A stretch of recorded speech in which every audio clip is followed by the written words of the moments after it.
আমি এই অন্যায়ের প্রতিবাদ চাই। আরে বাবা, আমি কি তোমাকে না বলেছি নাকি? আমি তো তোমাদের দলে বৌমা।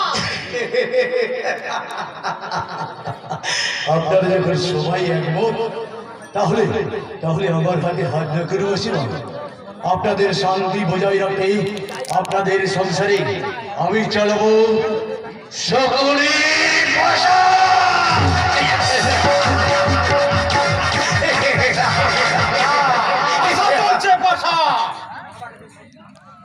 মহাভারতের মহা শ্মশানে এই যুগে স্বার্থে শিষ্য পরিচালাচ্ছে তার স্বার্থের পাশা।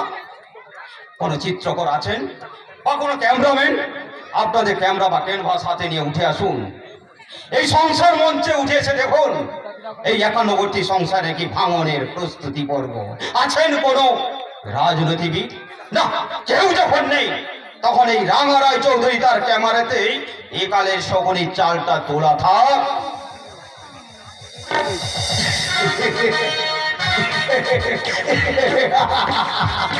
ওই একটা ছবি তুলে কি হবে সাংবাদিক? তোমার ওই সামান্য ছবি থেকে সাম্প্রদায়িক দাঙ্গা থেমে যাবে। যে দেশের শাসনকর্তা নিজেদের এই স্বার্থ সিদ্ধির জন্য ভাইয়ে ভাইয়ে দাঙ্গা লাগিয়ে দেয়, আর ভাইয়ের কৃষক জমি লক্ষ্য করে তাদেরকে তৈরি হয় রক্তাক্ত কুরুক্ষেত্র।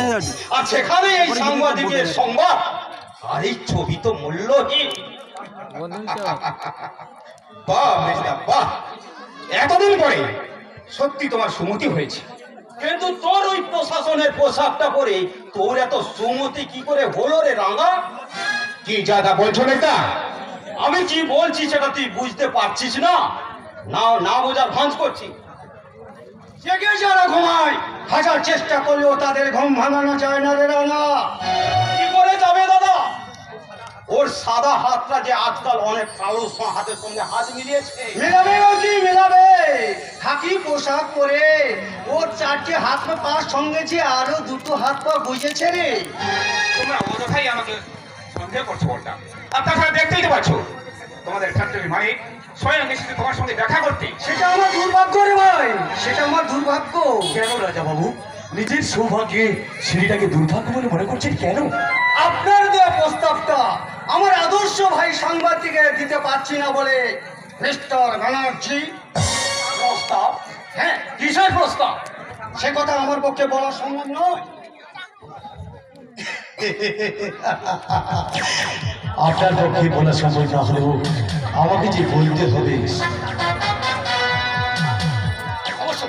অবশ্য তার জন্য আমি মোটা টাকা অফার করবো। হ্যাঁ ভাই সাংবাদিক, গতকাল নিউজ পেপারে আমার ফ্যাক্টরি শ্রমিকদের নিয়ে যে নিউজটা বেরিয়েছে সেটা লিখেছে তুমি। আর তুমি নয়, তুমি নয়, বলুন আপনি। আপনি হ্যাঁ আপনি আপনি আপনি সমাজ শ্রমিক ইউনিয়ন পলাশ রায়ের কথা মতো ওই নিউজটা লিখেছেন। আর ওই ধরনের লেখা যাতে না লিখিস তার জন্য আমার প্রতিবাদ। তার জন্য তুমি এই চাঁদের জুতো মেরে আমার এই সাধনার কলমটা তুমি থামিয়ে দিতে চাও, তাই না দাদা? না না না না না না, বিষয়টা তোমরা ওভাবে দিও না। মাফ করবেন মিস্টার ব্যানার্জি, এই সাংবাদিক রাঙা রায় চৌধুরী কোন প্রলোভনে প্রলুব্ধ হয়ে তার ব্যক্তি সত্তা দেশে কোনোদিন বিসর্জন দেয় না আর কোনোদিন দেবে না। এই সমস্ত আজে বাজে প্রস্তাব রেখে আমাকে না বিরক্ত করলে আমি ভীষণ খুশি হব। খুশি তাহলে তো এরপরে আর কোনো কথাই চলে না। তবে দুঃখটা কোথায় জানেন রাজা বাবু? দীর্ঘদিন আপনি আমাদের ফ্যাক্টরিতে কাজ করছেন। আমাদের ফ্যাক্টরির অন্য জলেই পরিপুষ্ট করে ভাইদেরকে মানুষ করেছে। আর সেই ভাই আপনার সামনে আমাকে অপমান করলো, আপনি তার প্রতিবাদ পর্যন্ত করলেন না। আপনি আক্ষেপ করছেন মিস্টার ব্যানার্জি। আমি আপনাকে আগেই বলেছি আর এখনো বলছি, রাঙার যাই হোক সে লোভের পূজারী নয়, সে সত্যের তরবারি। সেই প্রমাণটাই তো পেলাম। থাক চলি ভাই, নমস্কার। রাঙা রায় চৌধুরী, জেনে শুনে সাপের লেজ যখন পা দিয়েছ, সবল তো তোমাকে খেতেই হবে। সবাই